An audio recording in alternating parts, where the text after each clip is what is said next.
What if redemption comes at a cost of everything? That happens when the people you trust start breaking in ways you can't fix. And in this moment, Daredevil realizes you don't beat Fisk by playing fair.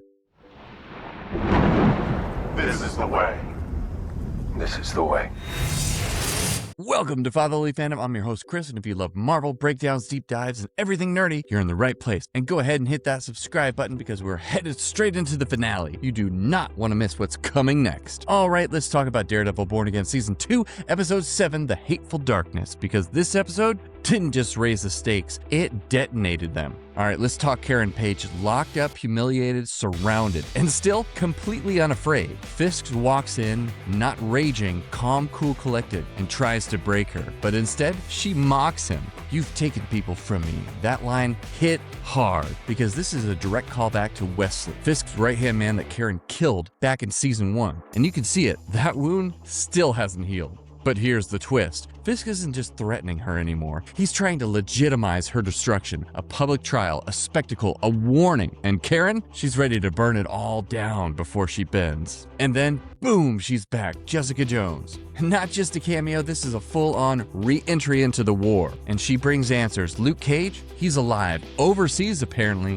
which raises massive questions. What exactly is Luke involved in?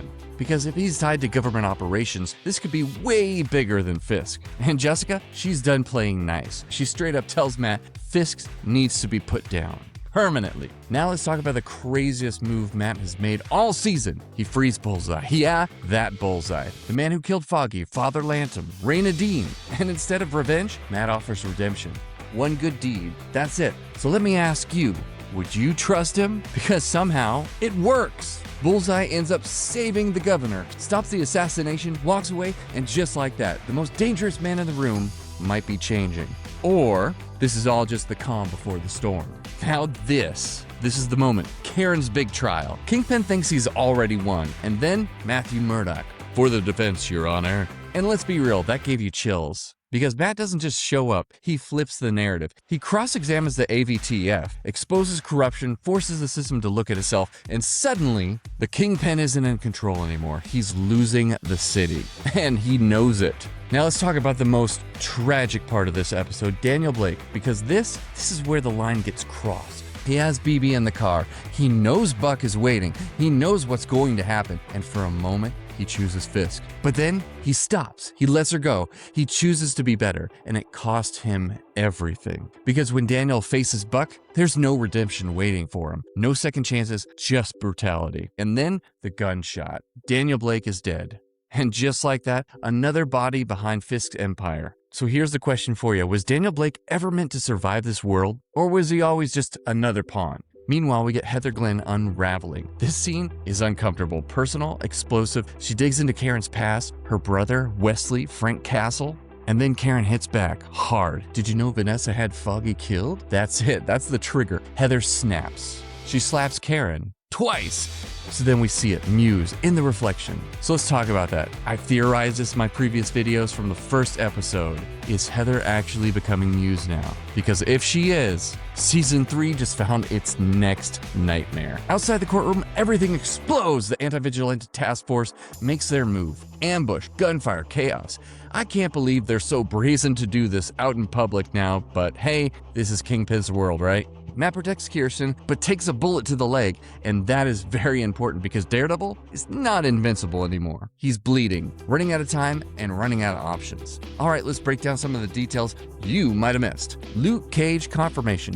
Jessica does confirm with Mr. Charles that Luke is overseas, probably working for Val as something like the Thunderbolts, setting up his return for next season. Defenders callback. Matt's line about Jessica being encouraging, that's straight out of their dynamic as the Defenders. And Brett Mahoney returns! From beat cop to chief of detectives, one of the last good men standing. I love seeing him back from the Netflix series. And we get Karen's past, her brother Kevin, Frank Castle, everything's coming back here, and I love that they're including all this. And then we get the ending. Matt, broken, bleeding, goes to church. He prays, not as Daredevil, not as a hero, but a man who doesn't know what to do anymore. And then she walks in.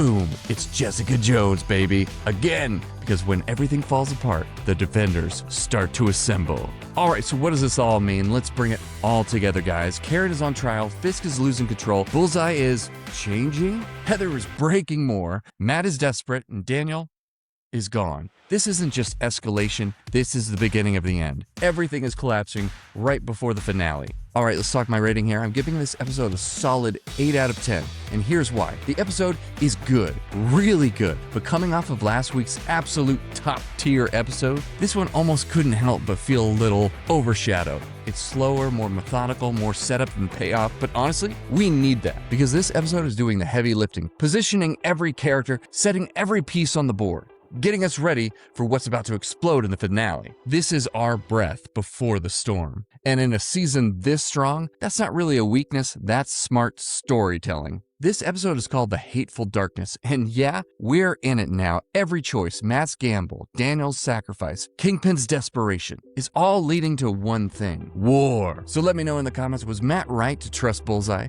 Did Daniel make the right choice? And what happens when Fisk finally loses everything? So there you go. Thank you for joining me, guys. And if you enjoyed this breakdown, hit that subscribe button and turn on notifications, because in the next video, we're breaking down the season 2 finale. And trust me, it's going to be insane. As always, stay nerdy, my friends, and I'll see you next time.